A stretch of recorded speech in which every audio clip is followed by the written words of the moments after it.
Ini juga kita memproduksi beras merah. Ini padinya ini udah mulai bulir-bulirnya udah mulai merah. Ini belum 100% menggunakan pupuk organik, tapi sudah mulai berintegrasi ke organik. Ini kondisi padi merah, jadi bukan cuma kulit tapi ke dalam, misalnya dipatahin berasnya ini akan berwarna merah. Ini bisa dilihat, tidak begitu luas, ini masih uji coba karena kita mau menanam berbagai varietas atau macam padi dengan permintaan konsumen. Ini beda, ini kondisi merah, ini kelihatan udah mulai transparan. Kalau ini sebelahnya putih, ini padi biasa varietas 32. Kalau ini padi merah, kurang jelas varietasnya, memang dari saya telusuri belum kelihatan jelas. Di sini ada lagi padi tapi bukan ketan, tapi padi biasa, warnanya hitam. Ini sudah mulai ke hitam-hitaman.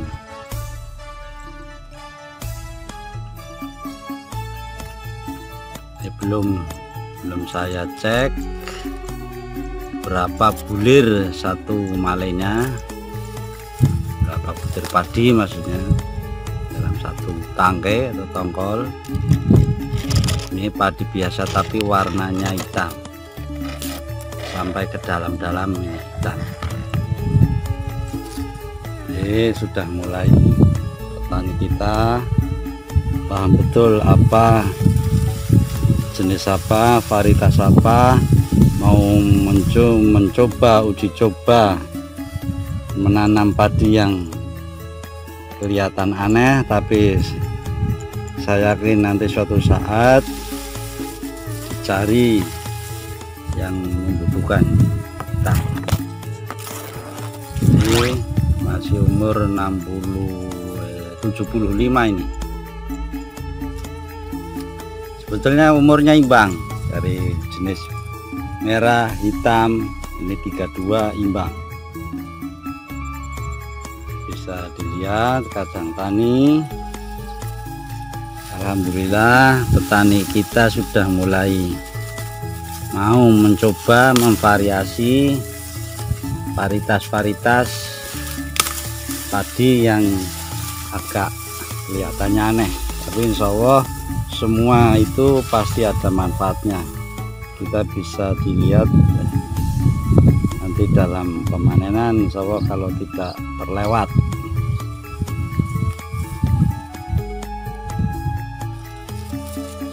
Jadi semua kegiatan di Among Tani Pantura bisa kacang tani,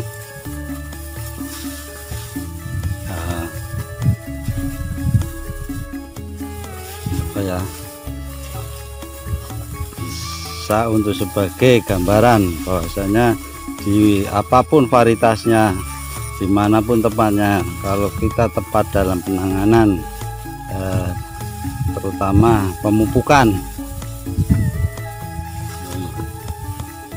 Ini padi merah, ini varietas 32, ya, biar agak mengenal lebih jauh bagaimana varietas-varietas yang ada di sini.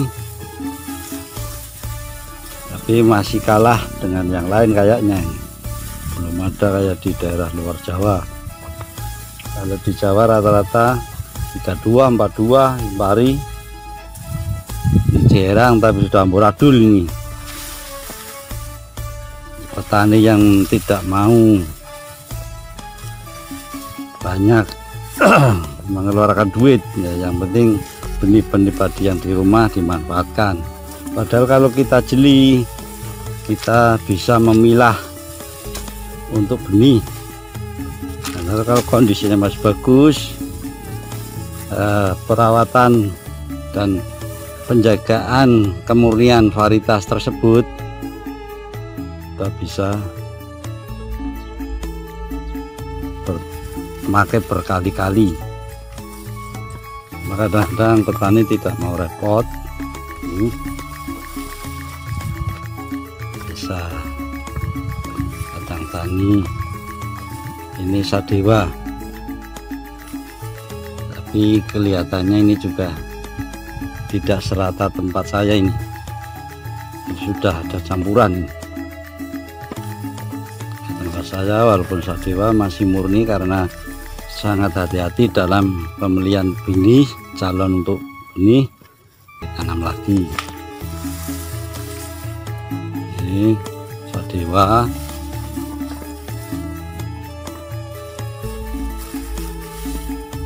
Untuk di daerah sini yang dikejar para tengkulak biasanya varietas 32 sama Cierang. Kalau 32, kalau Cierang harganya masih agak lumayan tinggi. Kalau ini 32, ini 32, terus kita bisa mengenal bagaimana perbedaannya, ciri-ciri secara spesifikasi. Kalau Cierang itu agak tinggi, kalau untuk 32 itu per male paling 250, 200.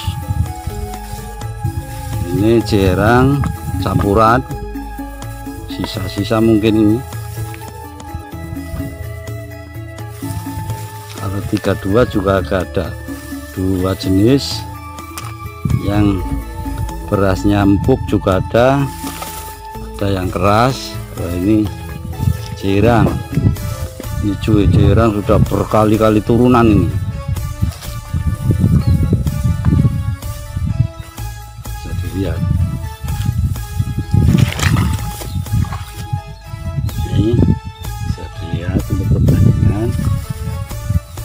Mudah-mudahan dengan gambaran-gambar ini untuk kemajuan kita, khususnya petani,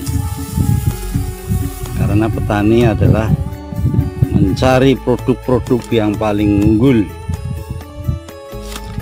Jadi bukan sekedar ngomong belaka. Ini 32, ini kondisinya seperti ini. Jadi untuk daerah kami kebanyakan masih menggunakan Impari 32 karena menurut juragan itu hasilnya lebih tinggi. Cuma untuk dibandingkan di proses beras putihan itu masih kalah dengan Cierang sama 64. Kalau 64 masih apa ya, untuk petani itu walaupun musim kemarau, musim penghujan itu masih banyak yang nanam. Jadi kita kembali varietas itu tergantung masing-masing dari selera petani. Biasanya kalau petani itu asumsinya untuk dijual, orientasinya untuk diuangkan, itu biasanya cari benih-benih yang sekiranya juragan atau tengkulak yang nyari. Tapi kalau saya sendiri, saya menanam padi walaupun yang aneh, yang terbaru, cuma kalau pada akhirnya nanti hasil berasnya kalau dimasak agak keras, biasanya saya seperti 32 sampai detik ini belum minat. Kelemahannya 32, walaupun hasilnya tinggi, itu risiko rebah itu walaupun di model apapun sistem legowo macam-macam. Itu saya amati di sini dengan kondisi curah hujan yang masih banyak, itu banyak yang mulai rebah. Nah, biasanya kalau seperti ini sudah mulai susut tapi ternyata masih banjir. Nah, ini yang menjadi perhitungan saya. Satu, kelemahan tidak mau menanam varietas denok itu karena perakarannya agak kurang kuat. Kalau yang lain misalnya yang mau rebah itu biasanya Ciherang yang tinggi dengan kondisi kedalaman lumpur biasanya lebih dari 30 cm, itu riskan kerebahan, apalagi varietas 32. Jadi nanti suatu saat kita bisa mengupas macam-macam jenis varietas, keunggulan dan kelemahan. Tunggu saja di channel Among Tani yang akan datang. Terima kasih.